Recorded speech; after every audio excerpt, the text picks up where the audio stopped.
तळ कोकणात राणे शिवसेना राडा चांगलाच रंगला। डंपर आंदोलनावरून राणे शिवसेना आता आमने सामने उभे ठाकलेत। नितेश राणेंच्या अटकेनंतर नारायण राणेंनीही आता डंपर आंदोलनामध्ये उडी घेतली आहे, तर शिवसेनेच्या नेत्यांमध्ये आंदोलन करण्याची धमक नसल्याचंही नारायण राणे म्हणालेत। नितेश राणेंना अटक झाल्यानंतर रविवारी सायंकाळी नारायण राणे यांनी पत्रकार परिषद घेतली, त्यावेळी ते बोलत होते। भाजप सरकार कोकणाचा विकास करण्यास सक्षम नसल्यानेच असले प्रकार करून जनतेची दिशाभूल करत असल्याचा आरोप आता राणेंनी यावेळी केला आहे। तसंच जिल्हाधिकाऱ्यांनी जाचकटी लादल्याचा आरोप करत आंदोलनाची पुढील दिशा जाहीर करणार असल्याचंही राणे म्हणालेत। दरम्यान कणकवली कोर्टाने नितेश राणेंसह 38 आंदोलकांना 10 तारखेपर्यंत पोलीस कोठडीत पाठवलंय। जिल्हाधिकारी कार्यालय तोडफोड प्रकरणी रविवारी नितेश राणेंना कणकवली कोर्टात हजर करण्यात आलं होतं। सिंधुदुर्गातील डंपर व्यावसायिकांच्या आंदोलनाला शनिवारी हिंसक वळण लागल्याने पोलिसांनी नितेश राणेंसह 25 जणांवर गुन्हे दाखल केले होते।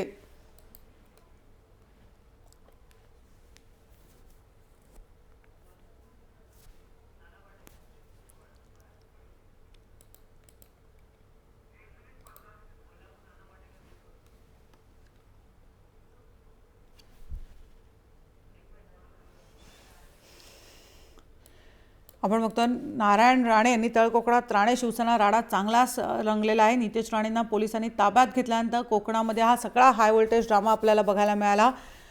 नितेश राणेंना कणकवली कोर्टात हजर करण्यात आलं, त्यानंतर कोर्टाने त्यांना 10 मार्चपर्यंत आता पोलीस कोठडीत पाठवलंय आणि यानंतर नारायण राणे यांनी सुद्धा या डंपर आंदोलनामध्ये उडी घेतलेली आहे। शिवसेना नेत्यांमध्ये आंदोलन करण्याची धमक नसल्याचं नारायण राणे यांनी म्हटलेलं आहे।